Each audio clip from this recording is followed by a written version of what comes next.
It was not us that was born of the Virgin. We have never healed the lame, make the blind to see, or cause the dead to rise again. We've never walked upon the water, never stood in a heated flame. It was the one, the only one. It was the great I am. For by grace it was not us that hung on Calvary. We are the reason Jesus suffered such pain and agony. He left his home in heaven above, was the only Son of God. And for by grace my Jesus died for you and me. All we see is perilous times all around us. People never searching or yearning for God's salvation so rich and sweet. But if we just stop and listen and watch what my God can do, well, He can save your soul and make you whole, just like He did for me. For by grace it was not us that hung on Calvary. We are the reason Jesus suffered such pain and agony. He left his home in heaven above, was the only Son of God. And for by grace my Jesus died for you and me.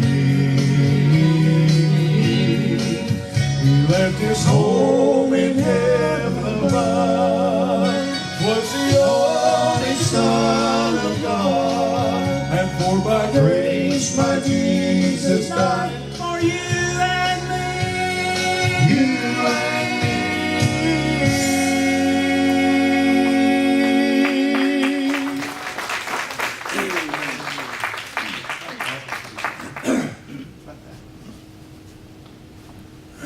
You remember this story in the Bible of the prodigal son, how he got his inheritance and he took it, left home, and just spent it, just went through it like nothing.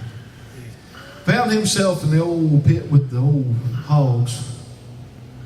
But he finally come to his senses and he decided he'd go back home.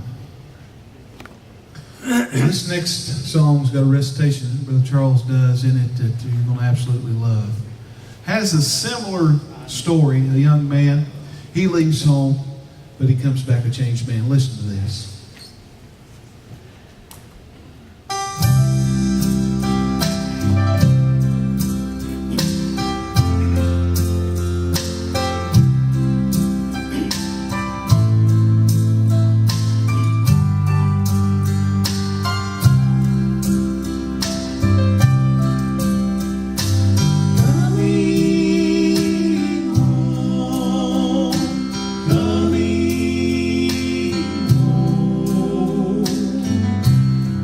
Had just closed a revival in a huge Midwestern city.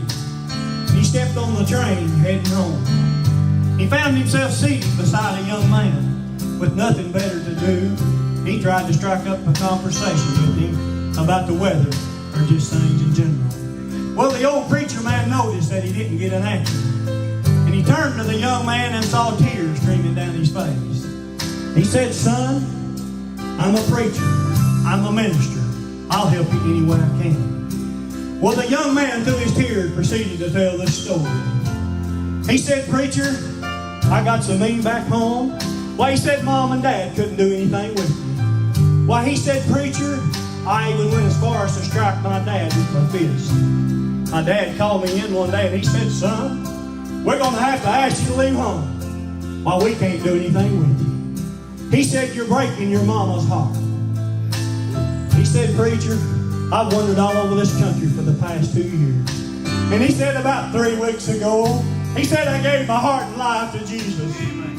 He said, I'm on this train on my way home. The old preacher man said, well, son, that's all well and good. How do you know it'll be all right? How do you know you'll be well? He said, preacher, I wrote Mom and Dad a letter. He said, I told them what had happened. He said, I told them I'd be on this old train. And he said, preacher, we've lived beside these old railroad tracks all of my life in a little white house. And he said, out in the backyard, he said, there's a great big old apple tree. And he said, I told Mom and Dad in the letter, if it is all right for me to come home, if it is all right to get off this train, just to have Dad tie a white rag right on the top of that old apple tree. He said, preacher, I want to go home so bad. And he said, we're almost there. And he said, I can't bear to look. Would you look for me? Well, that old preacher man dusted the window of the train, and a great big old smile come on his face. And he said, son, why, he said, you ain't got nothing to worry about. Why, he said, that old apple tree's in full blossom. He said, there's white rags tied from top to bottom. And he said, besides that, there's a gray-haired old Mom and Dad standing out there waving a great big old white bed sheet, saying, come on home, son, come on home. He said, you know, he said, that's just like God. It don't matter how mean we've been, how far out we've gone. God's always willing and ready to take us home. Amen. Amen.